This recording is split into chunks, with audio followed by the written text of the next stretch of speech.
ভালোবাসা সম্পূর্ণতা একটা অদ্ভুত হঠাৎ দেখা কাউকে ভালো লেগে গেল, তারপর তাকে না দেখে সারাক্ষণ কি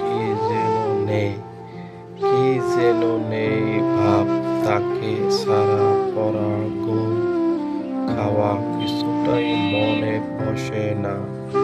মনের কথাটা তাকে না বলার পর্যন্ত না বলা, তাকে পুড়িয়ে পুড়িয়ে মরতে হয়। আবার বললেন, যদি সেই ভুল বুঝে যদি আঘাত করে চলে যাও, হাজার দীর্ঘ নিঃশ্বাস নিয়ে একদিন তার সামনে গিয়ে দাঁড়াবো। আর দুটি মন মিলন তবে শুধু হয় একসাথে পথ চলার। এই পথে চলতে গিয়ে সবাইটা যে সইতে থাকে এমন কি নয়। প্রথম দিকে উদয়ন সময় থাকে,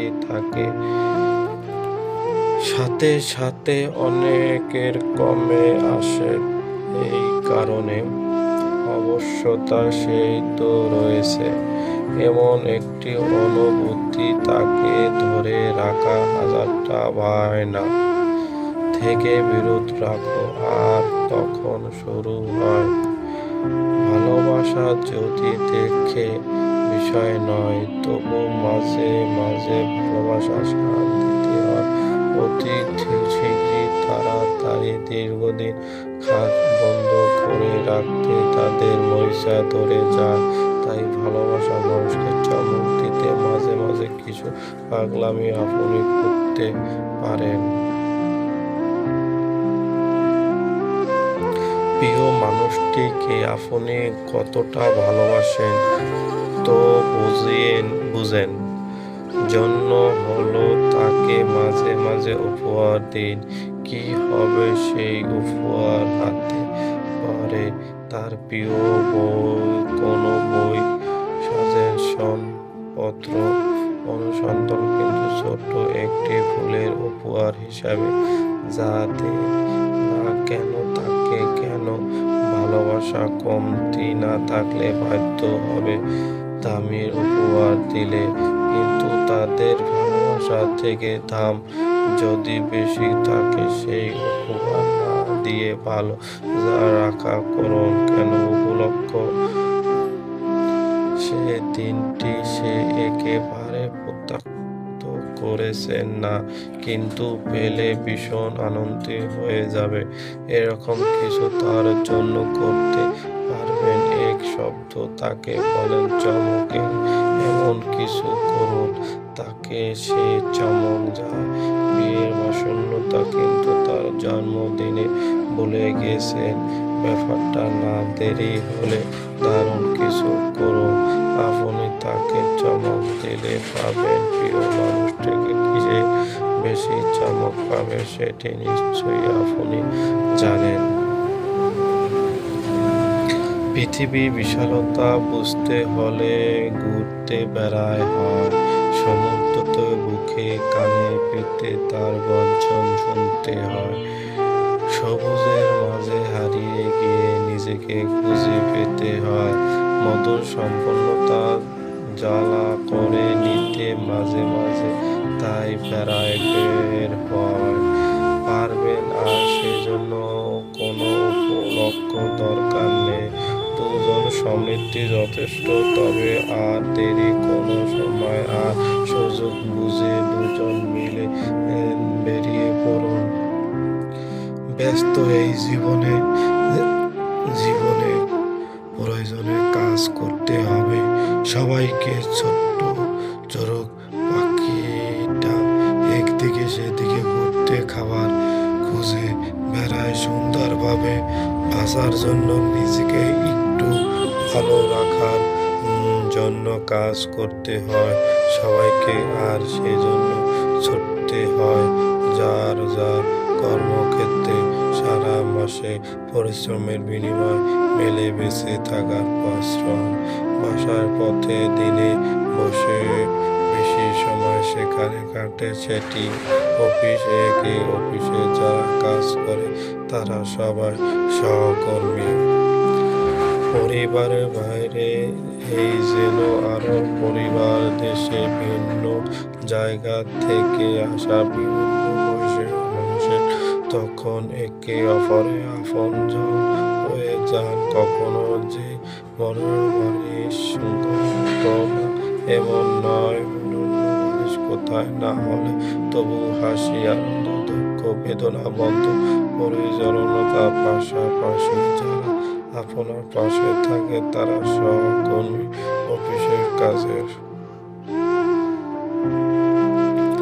আপনার আর তাহলে সুন্দর থাকবে সহকর্মীর সঙ্গে আপনার সম্পন্নতা। কাজগুলো কঠিন কিছু নয়, মিলিয়ে দেখুন। এগুলো হয়তো এমনই আপনি প্রতিদিন করে থাকুন। কুশল বিনিময়, অফিসে এসে প্রতিদিন সহকর্মীদের সঙ্গে কুশল বিনিময় করুন। হাসি মুখে কথা বলার মাধ্যমে দিয়ে শুরু করুন আপনার কর্মব্যস্ত দিন। সকালটি দেখবেন কাজের মাঝে আনন্দ খুঁজে পাচ্ছেন।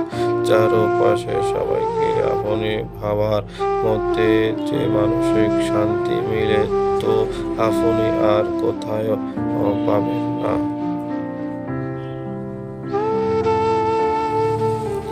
সহকর্মী খোঁজ খবর রাখুন, সে কেমন আছে, দিনকাল কেমন যাচ্ছে, কোথায় কোনো সমস্যা হচ্ছে কিনা সেসব বিষয়ে তার সঙ্গে কথা বলুন। কাজের ক্ষেত্রে বা অন্য কোথাও সমস্যা হলে তাকে পরামর্শ কিংবা সাহস দিয়ে পাশে থাকুন। ব্যক্তিগত বিষয়ে আগ্রহ না দেখালে সবার কিছু ব্যক্তিগত বিষয় থাকে যা হয়তো সে অন্য কারো সাথে শেয়ার করতে চায় না। সহকর্মী ব্যক্তিগত বিষয়ে তাই আগ্রহ দেখানো থেকে বিরত থাকুন। যদি তার সহকর্মী কিছু জানার থাকে, সরাসরি তার কাছ থেকে জানতে চান। পিছনে অন্য সহকর্মীর সঙ্গে গতি মেনে উঠবেন না, তাদের কোনো সম্পর্ক নষ্ট হয়ে যাওয়ার ভয় থাকে। কাজের পরিবেশে অফিসের আসার উদ্দেশ্য হচ্ছে কাজ, তাই কাজের পরিবেশ যাতে সুস্থ থাকে সেদিকে নজর দিন। কাজের ফাঁকে ফাঁকে গল্প কিংবা আড্ডা দিতে পারেন। আড্ডা দিলে গল্প ফাঁকে কাজ নয়। খেয়াল রাখবেন আপনার গল্প করার কারণে যেন অন্য কোনো সহকর্মী কাজে ব্যাঘাত না ঘটে।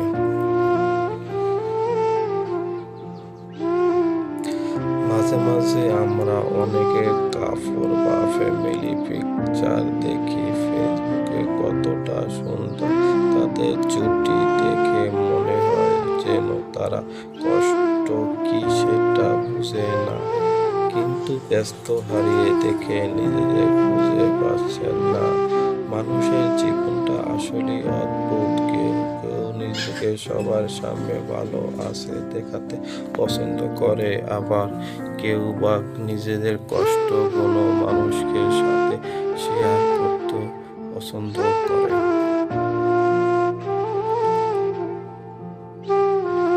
তবে বেশিরভাগ মানুষ তার ব্যস্ততাকে ও ব্যস্ত জীবনকে কষ্ট কোনোকে টিকে রাখা, আর এইটা প্রয়োজন, কারণ অন্যদের সাথে নিজেদের কষ্টগুলোকে শেয়ার করতে হয়তো নিজের ভিতরে থাকা কষ্ট কমানো যায়, কিন্তু এতে কম অন্য কোনো লাভ হয় না, বরং সেটা মানুষের আরো বেশি দুশ্চিন্তা করতে শুরু করে।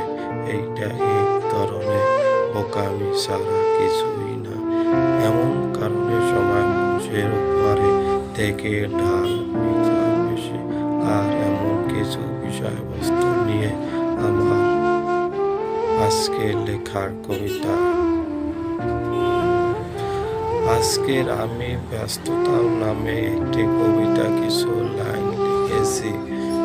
ওই মানুষের অনুভূতি নিয়ে মনে কথাগুলো প্রকাশ করার চেষ্টা করেছি। আশা করি আপনার আপনাদের কাছে আমার লেখা কবিতার লাইনগুলো ভালো লাগবে তাহলে বলুন, শুরু করা যাক। ব্যস্ততা, লেখার আনন্দতা, ইসলামিক জীবনটা একরকম খাবার সাজানোটা এর মতন উপহারে দিয়ে সাজানো থাকলে কবিতার আগাছা কখনো কারো জীবনে গোপন গুণ জানতে চাইবে না।